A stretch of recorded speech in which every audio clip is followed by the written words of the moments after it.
Bine v-am regăsit la Școala din Familie. Bucureștiul a găzduit de curând Summitul European Pregnancy Help Leaders, organizat de cea mai vastă rețea internațională de centre de sprijin în criza de sarcină, Heartbeat International. Aici au participat reprezentanții centrelor din Europa afiliate Heartbeat. Din această rețea fac parte și centrele ROA, Sfânta Alexandra Împărăteasa și Centrul Sfânta Împărăteasă Elena, conduse de Alexandra Nadane. Summitul European Pregnancy Help Leaders este organizat odată la 2 ani, de fiecare dată în alt oraș de pe bătrânul continent, iar anul acesta la București au sosit 3 dintre liderii de la vârf ai organizației Heartbeat International. Evenimentul a fost salutat chiar de către Părintele Patriarh Daniel printr-un mesaj adresat celor prezenți. De ce au ales Bucureștiul și ce s-a întâmplat aici, aflați de la Andrea Trudden, Vicepreședinte, Comunicare și Marketing Heartbeat International.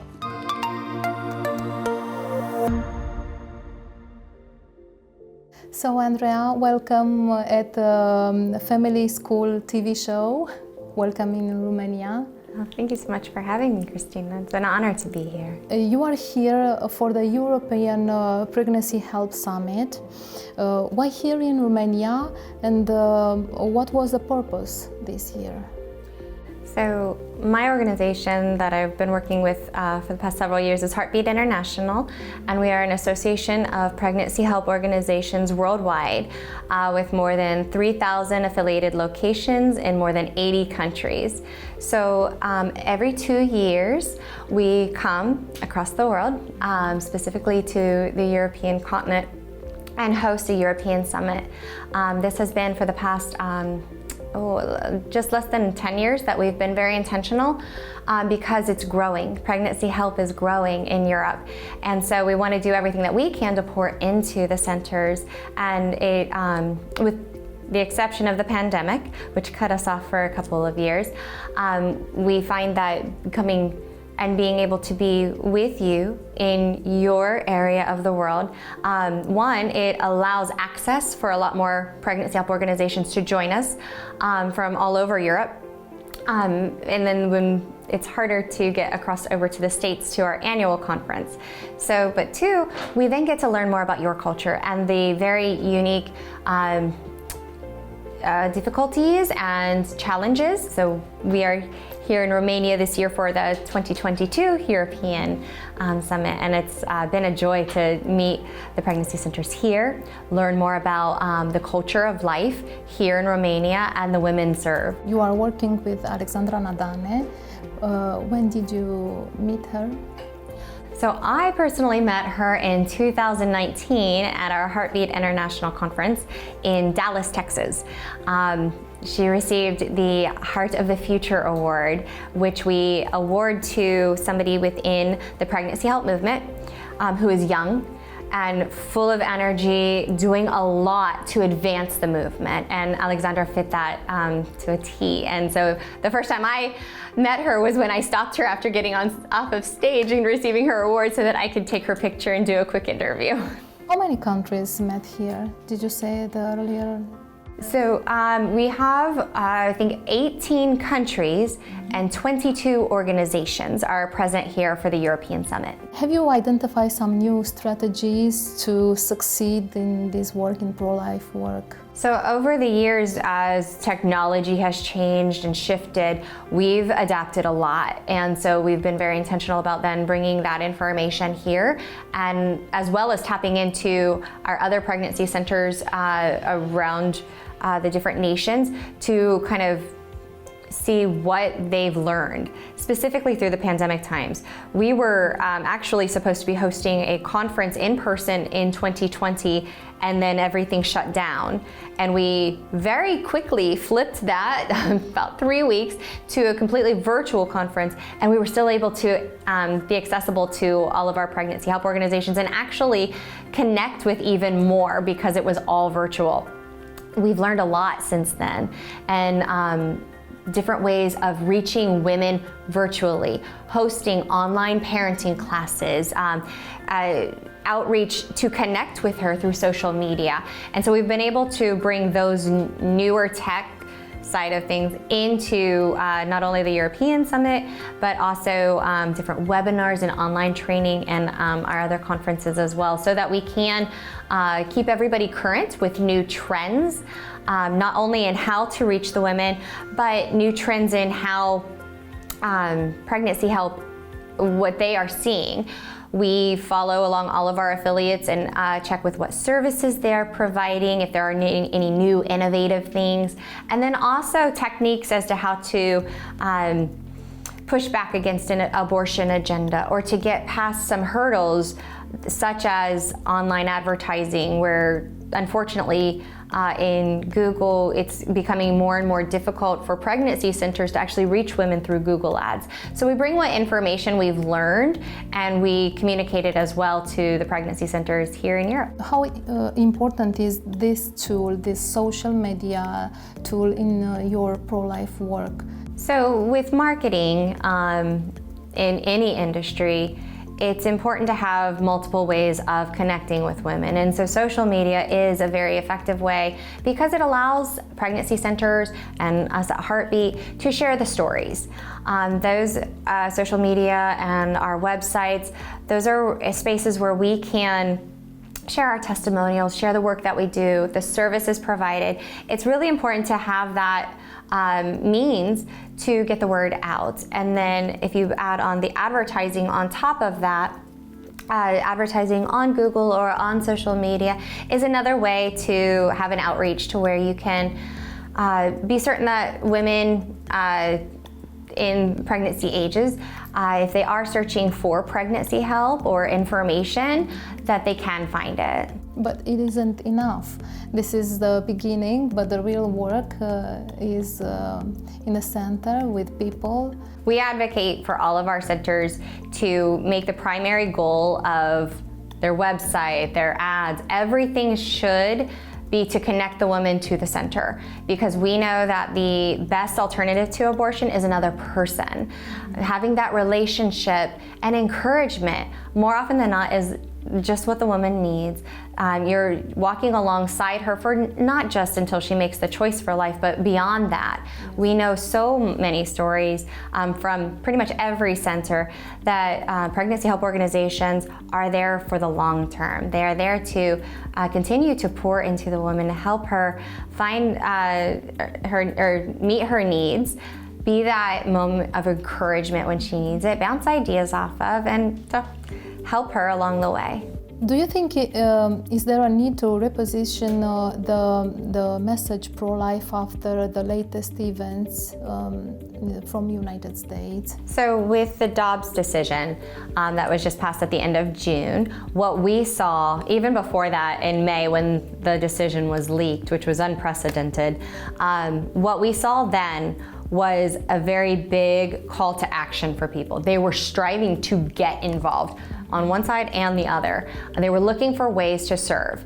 And so in the US, there are multiple ways. I'd like to kind of put it into pillars where you can become an activist and raise awareness. You can get involved in lobbying for legal changes. What our role is to serve women, because I often say if abortion were outlawed tomorrow around the entire world, a woman is still going to wake up discovering she's unexpectedly pregnant and she's going to need help. The pregnancy centers are already established and ready to be there for her and to provide her with what she needs. And that's where we are seeing people motivated to do something. And they do have options either by sharing of their time through volunteering, their talents by actually working in a center, either if they are a doctor, nurse, or a counselor, they can get more involved, or even honestly just being there to be a receptionist to help answer calls or social media and getting involved one way or another. So they can share of their talents, or they of course can share their treasure so they can donate to a cause that they truly believe in. So we've seen a lot of movement in that case of people feeling moved to get more involved. In regard to the words pro-life, I actually think that has been something that is so soft because what we're doing is we're encouraging life, and that's very difficult to argue with. People try to twist words, and they try to, in the press and such, because of style guides, we are the anti-abortion movement instead of the pro-life movement. And it's done intentionally to give it a negative connotation, but we know the reality is that we are there for the woman, we are there for the family, we are there to help them thrive. And so if anything, I've actually been seeing more people be bold about their pro-life stance in this time, because in the States at least, people are finally talking openly about the abortion laws that we have and pregnancy help organizations. Now, some of it was because unfortunately the pregnancy centers were being attacked and firebombed, which is never a response. Violence is never the answer for anything, specifically to centers who did nothing in that case. But rather these people who took it upon themselves to close down a center for a while literally took the choice away from women.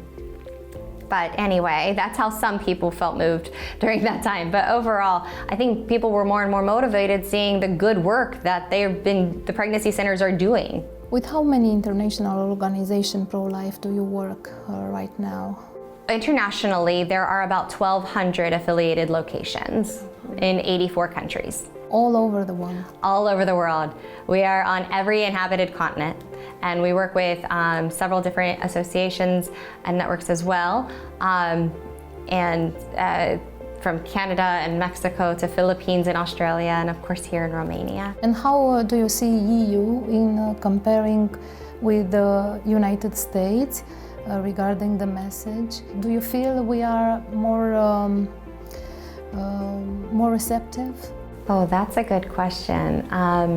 Pregnancy center-wise, there are many fewer pregnancy centers per capita here in the EU and then in the US. I know affiliation-wise, we're growing, and that's nice to see, because I know that throughout Europe, people are seeing a need for expansion and for meeting the needs of women. But in the US alone, we have about 1,900 affiliated locations in the US and then 1,200 internationally. But across the United States, pregnancy center-wise, there's 2,700. So there's still a lot of work to do in Europe to expand the pregnancy help cause and meet the needs of these women who aren't looking for abortion, but rather a listening ear and a little boost of encouragement during a difficult time. But we're hopeful from what we're seeing. The number of the clinics that perform abortion is higher than the support centers. How do you think we should formulate the pro-life message to have the desired effect to succeed? I've actually been training on that this week, and the main thing is to be authentic and to share what we're doing with positivity and empowerment. What we're doing is actually helping women have more confidence in the choice that they make. And rather than telling a woman, no, you can't have a career and children, or no, you can't do that now, you're too young. We're telling her, okay, so what is your vision for your future? And let's help you get there. And so years ago, there were more abortion clinics in the US than pregnancy help organizations. But a fire and a passion just grew, and we saw centers just expand. And as we saw them expand, the number of abortion clinics was being reduced because they were closing. So pregnancy help organizations have a direct impact on the number of abortion facilities in at least the US. We'd like to see that happen here in Europe as well. So we need more pregnancy help organizations so that we can continue to empower the woman to make a choice for life, but also what we know is that when she starts to make positive choices and feels more confident and empowered, she's making positive choices in all aspects of life, turning many times from a cycle of poverty or abuse into something good. And then you see that in the years to come, because many of our clients are continued to stay connected with the centers and share where they are and how they're doing years later, because they appreciated the support that they received there. Okay, of course, a child motivates to get out of any kind of problem, and brings you joy in your life, not sadness. And luckily, here in Romania, there are many teenagers who have abortion.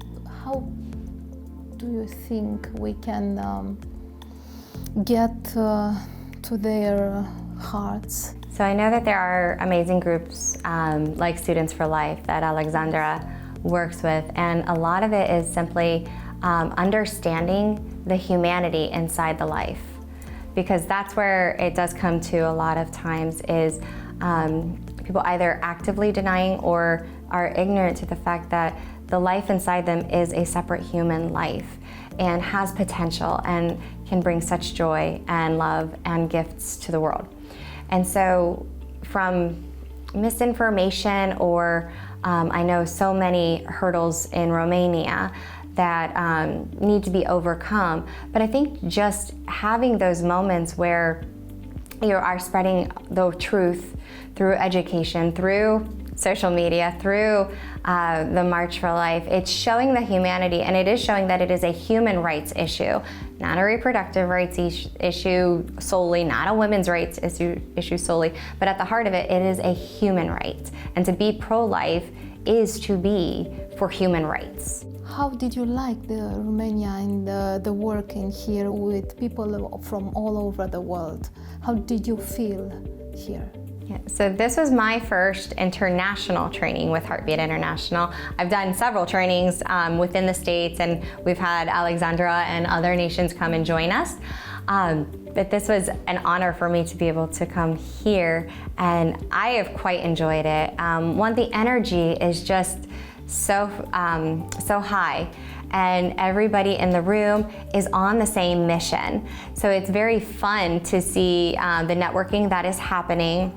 I'm asking the many questions. I'm a curious soul, and so hearing the different perspectives of the cultures that they are living in and hurdles that they are overcoming, the challenges that they face, but then also the hope that they have and the passion that they pour into this. Every person who I have talked to is just so driven and has such a good heart and want to help. And at the heart of it all, that's where they are all called into this movement. It's to help and to serve. May I address you some questions from your personal life? Of course. Tell me about your pro-life story. Have you always been pro-life? I have, and I am sad that I have no aha moment to state. I grew up a very faithful family, very loving family, and I know my first moment that I had really with the abortion issue was in high school for me. It was a class where we would go over current events. And I remember a friend of mine, he had forgotten to do one of the assignments, so he said, I'm just going to create a debate. And so it was like, okay, what is the debate on? He goes, I'm going to have people who are pro-life on one side and people who are pro-choice on the opposite side, and I'm just going to let you guys speak. And it was like, okay. So ultimately, the room was pretty split in half. And this was back in 1999, 2000. How old were you? I was probably 17, maybe 18. And I remember, like I said, it was half and half, but ultimately it was me and another girl talking and asking questions and having the conversation about it's a woman right versus it's a human right. And the conversation is the same that people have today. But that was my first real moment where it was kind of interesting for me to discover the passion that I had no idea that I had inside of me. It's just, to me, it was so logical. It is a life. We do not take a life.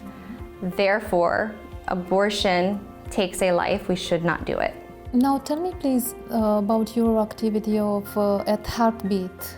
Is more a calling, you are saying? Yes, we have a saying, it is, God does not call the equipped, He equips the called. And so through college, I have a degree in journalism and communications, and I had worked for a radio station for a few years and also did writing and editing for a newspaper. I learned that I didn't want to do that through my time. I wanted to do something that I really cared about. And so after graduating college, I searched online for a job and just typed in pro-life and found Heartbeat International. And I actually started there right after graduating from the university. And over the years, I started as an executive assistant and then moved quickly into being an event coordinator, so doing some marketing from that aspect. Email marketing and social media were not really a thing when I started, but quickly advanced into those roles and moving to find new ways to connect not only with our centers, but also to educate the general public, and then also for connecting with clients. And so I am a learner at heart. I love finding ways to solve problems. And so those, with every advancement of technology and every new thing we were jumping into, I have amazing colleagues, great leadership, and they're always encouraging growth. Heartbeat International started in 1971, so it's more than 50 years old, but we are still on the brink of all the new things and staying up to date with cutting edge information. And I get the pleasure of interviewing and sharing stories and putting out tips and monitoring all the different articles that we post so that the pregnancy help movement can continue to network and advance in their training as well. At that time when you entered in Heartbeat International, did you believe that it will grow so much?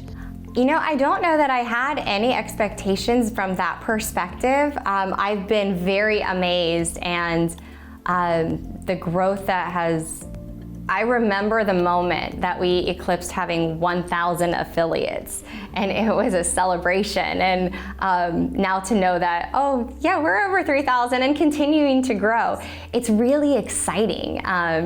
Because like I said earlier, while I knew of pregnancy help organizations, it's, at least in the US, until this year, people didn't really talk about them because I don't know why, honestly. I think they are amazing things, doing wonderful work in the communities, but for whatever reason, they were never in the newspapers or on the news, with rare exception.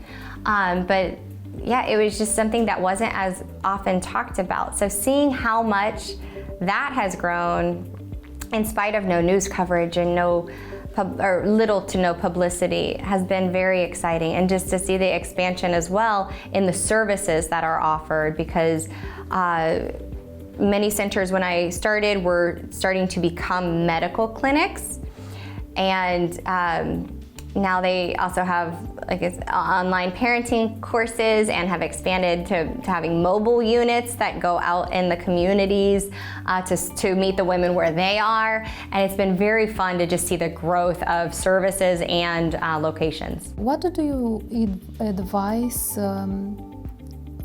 would you give to those who want to dedicate their life to working in centers for women pregnancy crisis? And what would you advise to those who want to work only for a limited period of the time in such centers? So we have something that we call a boomerang club at Heartbeat International. And it's a group of people, I'm one of them, who worked for Heartbeat for several years and then took time away for one reason or another. In my case, it was to stay home with my children.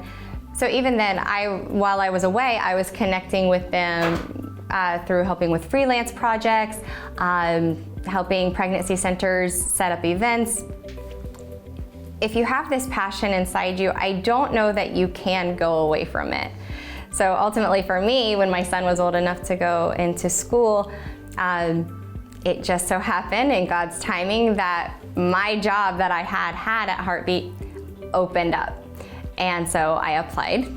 Thankfully, they hired me again, and I've been back since. So that's the boomerang club. It's you leave and then you come back, because when you have this passion built inside you, you shouldn't set yourself with such expectations of, oh, I'll do it for a little bit of time. If you have the passion inside you, you follow it. If it's a calling, God will find ways to keep you involved, whether you realize it or not, because quite often, we may have plans for ourselves, but He has greater plans. And so when you pause and you look back and see all the different steps and the different ways that God has prepared you for exactly where you are in this moment, it's just overwhelming, and in a joyful way, because things that I never really expected that I would be using in pro-life work from my radio days, I'm using. And He's been equipping me all my life, just like He's been equipping many of my colleagues and friends in the movement all their lives. And so I guess my biggest note would be, don't limit yourself. Allow God to use you. You have 3 kids. How does your family see your implication in this work? So I met my husband when I was 19 and he was 19. Yeah, we're like 3 months apart. So we met in college. And so we dated for a few years to get through school. And so I was working with Heartbeat and invited them all to my wedding. So he knew what he was getting when he married me. And he's actually been incredibly supportive, because he often, he has a job, he has a good job, but in many ways, it's not his passion. And he will comment about my passion and how it's relevant and evident in all that I do. And I'll make a comment about, I need a hobby. He's like, your work is your hobby. You love your hobby. And it's very true. And my kids, they're adolescents, and the girls are 14 and 12, so they understand now what I do. I was very intentional for years just talking about, we help pregnant women, and but when they got old enough to understand the full grasp of what I do in what abortion is and how the pregnancy centers then support so that a woman doesn't feel that abortion is her only option, that helped them be more fully understanding, and they love to come and help at different events. My eldest is very sad that she did not get to join me for a training this time, and is looking forward to actually participating in the March for Life in the States this year, because she feels called to help. It's not necessarily going to be in the pro-life world or anything like that, I don't know yet, but she just has such a heart for helping. And as does my middle daughter, but she's still a little young too. My son doesn't totally understand things right now. He will. Exactly, but he still helps out. Could you please tell me some very happy moments in your mission and some of the challenges and how you overcome them? So this is one of my happy moments, actually, being able to come and travel to an international conference, because it is jumping in and immersing myself into a different culture and truly understanding the different challenges in different parts of the world, to see how we can help overcome those challenges. Another fun and exciting time would be probably the Dobbs decision, because that was, we joke about it at the office. We kind of had a feeling that it was going to happen when it happened, because our president and vice president were actually traveling overseas to Bosnia for a different event to train. Our legal counsel was out of the office at a training. Our other vice president was out of the office on a training, and I was supposed to have the day off. And so when our Supreme Court had announced that they were going to have a decision day on June 24th, we all knew. And so it was, okay, I'm going to come into the office because we had everything ready in any case, no matter what the decision was going to be. And I remember I was on a Zoom call with my team because of how the Supreme Court releases decisions. It starts at 10 a.m. and then it's every 10 minutes they will release one decision. And so we were all on screen watching and refreshing the page for the Supreme Court.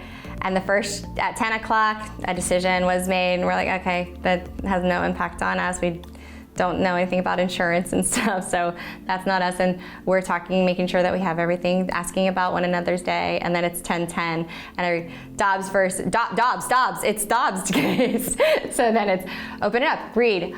And the energy just went through the roof. And so we were all working as a team, orchestrating everything, connecting with our colleagues who were off, making sure that they were aware, sending out the notices, and just, it was a very joyful moment as we were also still seeking to understand what it means. And we know that now, the months to follow, it's going to be a long road ahead. We understand that. We're ready to persevere through that. But we also get to be very creative over the next however many years this is going to be. But that was a very fun moment for my team, especially, and then of course for all of us at Heartbeat. What are your hopes in the future in this work, pro-life work? So my hope is that we get to a point that we can embrace a culture of life again. Ultimately, that is the goal, to where we see the value in each life and we respect that. We want to, personally for me, my hope is that we are able to educate women in such a way, and men, to be excited about being families and having little ones and getting married, and all of these things that we know, when put together in a success sequence of graduating school, getting married, and then having babies in that order, we can overcome so much. We can overcome poverty. We can be a healthy family. We can embrace family life. And ultimately, I would love to see that. I know that is a very big vision, but one that I think would have true impact on our world, because then it could take some of the sadness and challenges away. Thank you for this interview. I hope you loved Romania and you will come back when you will have the occasion. Thank you. Oh, thank you. It's a beautiful country, and I've been very pleased by all the people that I've come in encounter with. Everybody is so kind, and it's very nice to see.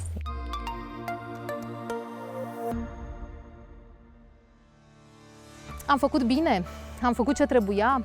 Oricât ai citi și te-ai documenta, nimic nu te poate pregăti emoțional față de reacțiile tale, dar și ale copilului tău, indiferent de vârsta acestuia. Însă pentru cel care alege să adopte, provocarea este imensă, căci practic acela devine părinte instant. Despre provocările adopției aflăm mai multe în minutele următoare, alături de Eva Sarcea, psihoterapeut de copil, cuplu și familie.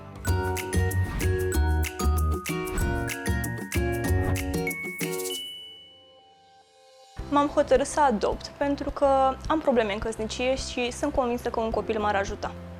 M-am hotărât să adopt pentru că cel mic s-ar bucura de un partener de joacă. M-am hotărât să adopt pentru că nu mai suport infertilitatea. Am nevoie să ies din povestea aceasta. M-am hotărât să adopt și sunt convinsă că și soțul pe viitor o să fie de acord. Sunt cele mai nepotrivite motive pentru care am optat pentru adopție. E atât de important să înțelegem ce înseamnă adopția și care este profilul copilului adoptabil, încât astăzi vă invit să facem o mică matematică. Pe 31 decembrie 2020, numărul de atestate pentru adopție era în jur de 2800. Numărul de copii adoptabili era în jur de 3300. Și totuși, tot pe 31 decembrie 2020, aproximativ 1000 de copii au fost adoptați. E o discrepanță foarte mare și ne-am întrebat de ce nu au fost adoptați marea majoritate în condițiile în care 3300 așteptau să fie adoptați și 2800 de părinți căutau copilașii. Este vorba de un proces foarte intim și foarte dureros, mai ales atunci când motivele pentru care optezi pentru o astfel de situație nu sunt cele potrivite. Când vorbim despre adopție, vorbim despre copii care au fost abandonați, copii care nu au încredere în sine, copii care sunt acum la un asistent maternal și poate sunt sprijiniți așa cum ar fi benefic pentru dezvoltarea lor, dar de cele mai multe ori acei copii se plimbă de la un asistent maternal la un altul pentru că noi, părinții care ne hotărâm să adoptăm, de fapt nu suntem hotărâți. Aș vrea să vorbim puțin despre această hotărâre, pentru că dacă nu înțelegem ce se întâmplă atunci când spunem da, m-aș potrivi, iar apoi ne retragem, atunci procesul de adopție nu are rezultatul scontat. Copilul când primește da-ul și intră în relație cu tine, se pregătește să intre într-o nouă familie. Și când simți că nu ești potrivit, că nu rezonezi și refuzi și continui să refuzi pentru că aștepți acel model de copil, acel copil ideal, acel copil pe care poate nu ai reușit să-l naști în mod natural, blochezi cu totul dezvoltarea unui prunc care și așa are traumele lui. Vorbim despre copii profund traumatizați, vorbim despre copii care nu au securitate emoțională, vorbim despre copii care vor testa din plin să vadă dacă rămâi acolo și dacă într-adevăr îi vrei. E deosebit de important să fii pregătit pentru un astfel de proces. Ce înseamnă să fii pregătit? Să știi la ce te aștepți, să știi despre ce este vorba. Povestim așa multe lucruri și poate unele par așa din filme și am spune, ok, dacă aș fi în situația aceea, lucrurile nu ar merge în felul despre care vorbești. Totuși, realitatea ne arată că avem atâtea certificate, atâtea atestate și copiii rămân în continuare blocați în sistem. E nevoie ca mai întâi să faci curățenie la tine, să înțelegi de ce mergi pe un astfel de drum. Acest de ce este vital și până când nu-l deslușești, îți recomand să stai puțin pe loc și să nu faci un alt pas. E atât de important să-ți dai seama că un viitor fără trecut nu există. Și dacă cumva pornești cu ideea că, ok, vom șterge totul cu buretele, copilul nu va ști ce a fost în spate, te rog să te mai gândești. Copilul simte în ADN-ul lui de unde provine. Copiii au vise prin care au amintiri și se reconectează cu mama lor, cu părinții lor. Copilul are nevoie să știe de unde a pornit și unde poate să ajungă și să înțeleagă că tu îl accepți în deplinătatea lui. Și nu este el vinovat. Copilul are nevoie să scape de sentimentul de vinovăție. Și atunci când vorbim despre adopție sau nu vorbim despre adopție, copilul rămâne cu acea traumă de abandon și cu gândul că n-am fost suficient de bun, este vina mea, ceva nu este în regulă cu mine. Și chiar dacă am spune că ok, dar copiii nu știu, copiii cresc, sunt lângă noi, se vor conforma și se vor dezvolta cât se poate de armonios, copiii știu. Copilul întotdeauna va ști și va putea atât cât îi vei spune tu că va putea. Dacă tu ai încredere în el și în relația voastră și dai la o parte acea frică, pentru că despre frica asta vorbim, de a-l pierde și de a pierde relația vorbindu-i despre originea lui, sunt șanse foarte mari ca dezvoltarea lui să fie una extraordinară. Dar fii prezent, fii acolo și nu înflori adevărul, nu veni cu alte informații și nu încerca să îmblânzești scenariul. Fii acolo, fii prezent și spune concret ce s-a întâmplat. Va face cu totul diferența. Cunosc un pui de om care m-a emoționat cu totul. Simțeam că e ceva diferit și nu știam ce ar putea să fie. Ulterior am aflat că a fost adoptat și mă testa permanent, strângând absolut toate jucăriile într-un colț și încercând să fie totul a lui, posesia lui, să simtă că nu pierde. Chiar dacă am spune, ok, este o interpretare a ta, realitatea este că prin toate gesturile lor, acești copii vor încerca să se agațe de ceva.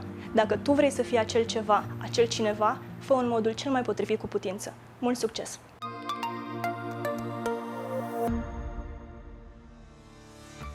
În episodul 3, 9 luni unice, medicul Eliza Maria Cloțea ne spune cum se dezvoltă bebelușul în burta mamei de la 12 săptămâni la termen, adică la 40 de săptămâni.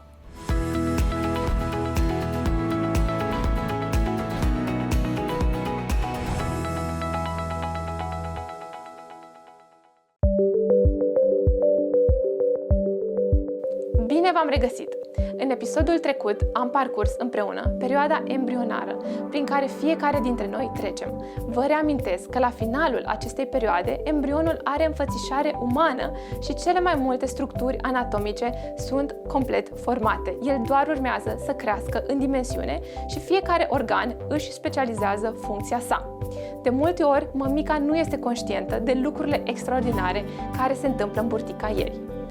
Am ajuns, așadar, la săptămâna a 12-a, când începe cea de-a 3-a și ultima perioadă în dezvoltarea noastră, cea fetală.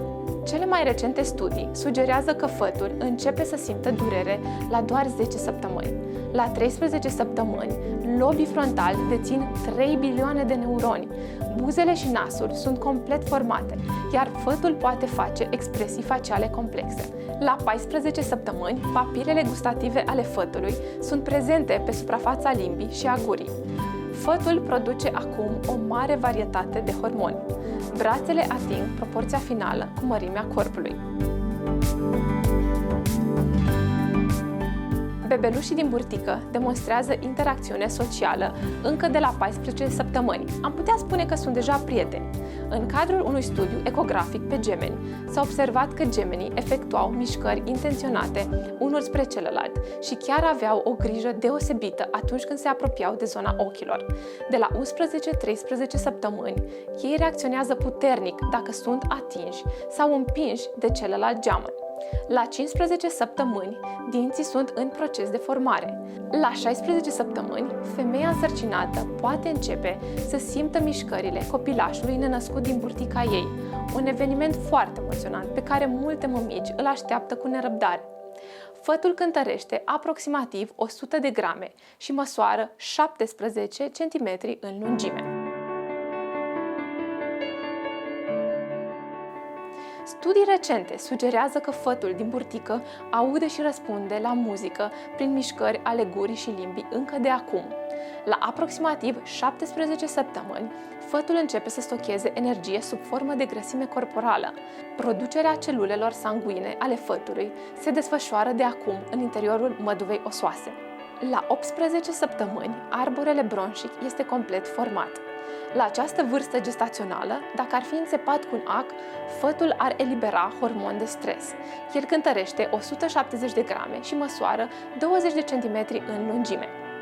Până la 19 săptămâni, inima copilașului nenăscut a bătut de 20 de milioane de ori.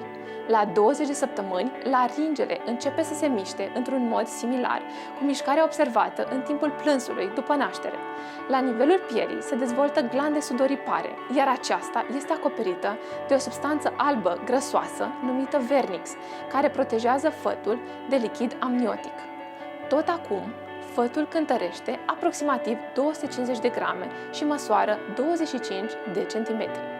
La 21 de săptămâni, tiparele de respirație, mișcările corpului și ritmul cardiac încep să le urmeze pe cele zilnice, denumite ritmuri circadiene. 7 zile mai târziu, toate straturile care compun pielea sunt dezvoltate complet. Cu foarte multă îngrijire medicală, unii feți au supraviețuit în afara uterului de la 22 de săptămâni. La această vârstă gestațională, fătul cântărește în jur de 450 de grame și măsoară 27 de centimetri în lungime. Între 20 și 23 de săptămâni, fătul începe să aibă mișcări rapide ale globilor oculari, asemănătoare celor pe care copiii și adulții le au în timpul somnului. Până la 24 de săptămâni, inima lui a bătut de mai mult de 30 de milioane de ori, iar acum cel mic cântărește în jur de 560 de grame și măsoară 30 de centimetri. La 26 de săptămâni, zgomotele puternice pot declanșa fătului un răspuns de tresărire, care îi poate crește mișcările și ritmul cardiac. Plămânii încep să producă o substanță necesară pentru respirația după naștere. Acum, fătul cântărește în jur de 900 de grame și măsoară 35 de centimetri. De la 26 de săptămâni, capacitatea bebelușilor de a face diferite expresii faciale crește treptat. Se pare că un copilaș nenăscut poate plânge în uter chiar din al 3-lea trimestru de sarcină. La 27 de săptămâni, oasele coapsei și ale gambei măsoară fiecare aproximativ 5 cm. La 28 de săptămâni, fătul și-a dezvoltat simțul mirosului, iar acum ochii lui produc lacrimi. El cântărește 1100 de grame și măsoară 38 de centimetri. La 29 de săptămâni, pupilele fătului reacționează la lumină, iar la 30, fătul cântărește 1470 de grame și măsoară 40 de centimetri. La 31 de săptămâni, inima lui a bătut de mai mult de 40 de milioane de ori. Pielea ridată începe să dispară, odată cu formarea depozitelor de grăsime. La 32 de săptămâni, fătul face mișcări de tipul celor respiratorii în 40% din timp. El cântărește 1800 de grame și are 43 de centimetri. La 34 de săptămâni, alveolele adevărate încep să se dezvolte la nivel pulmonar și el cântărește 2260 de grame, iar în lungime are 45 de centimetri. 14 zile mai târziu are 350 de grame în plus și încă 2 cm în lungime. Fătul ajunge la termen odată ce împlinește 37 de săptămâni.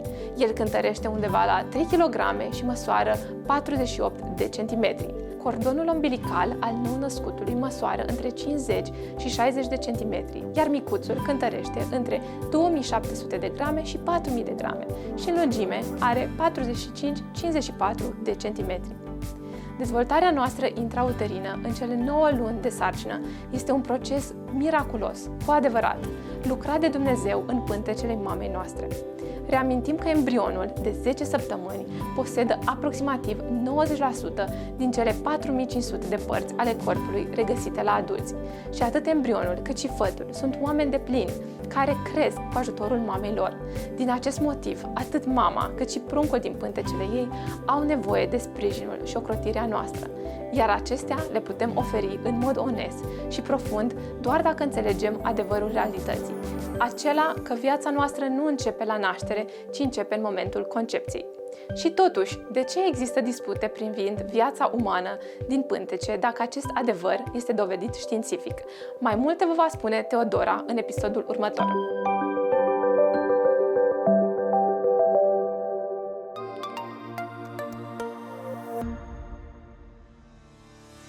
Se spune despre Napoleon Bonaparte, împăratul Franței, că putea să facă mai multe lucruri în același timp. Unii spun că 3, alții spun că 7. Studiile recente au demonstrat că chiar și atunci când credem că ne-am perfecționat capacitatea pentru multitasking, de fapt nu ne-am îmbunătățit-o decât pe aceea de a sări mai rapid de la o treabă la alta și înapoi. Pur și simplu creierele noastre nu sunt construite astfel încât să rezolve acel soi de procesare paralelă a informațiilor de care ne place să credem că suntem capabili. Care este explicația, știe Eva Constantinescu.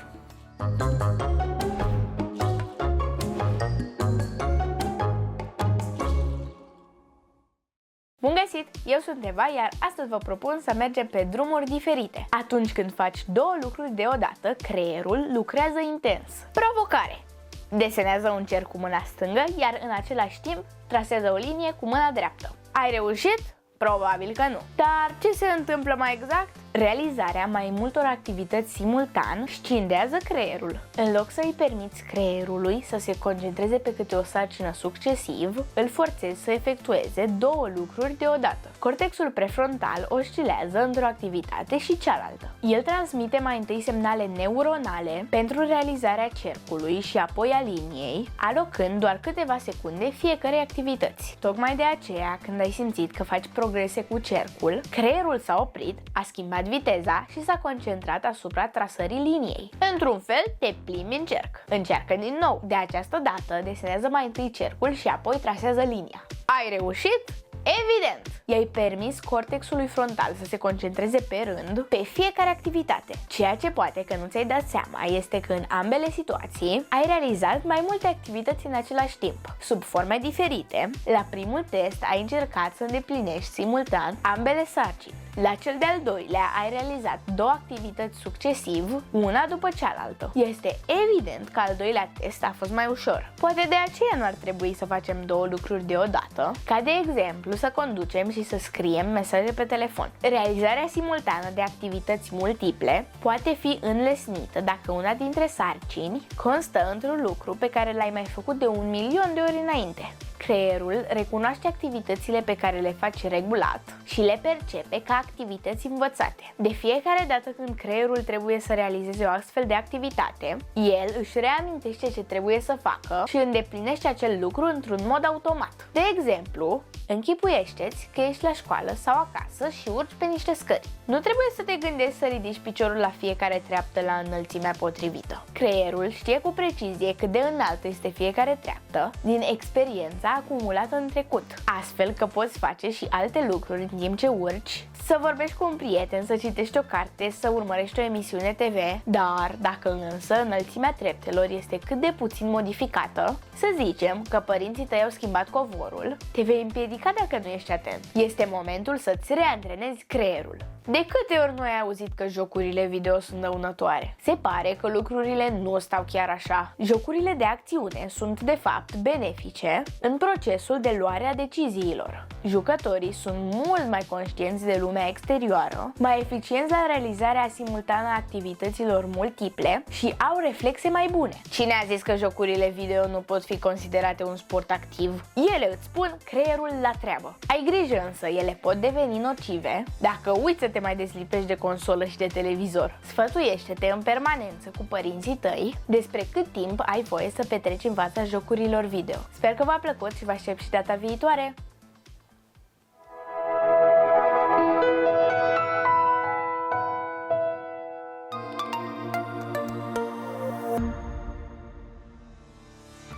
Ediția de azi, Școala din Familie, se oprește aici. Sper că vă este de folos. Vă mulțumesc și vă aștept marți, tot aici.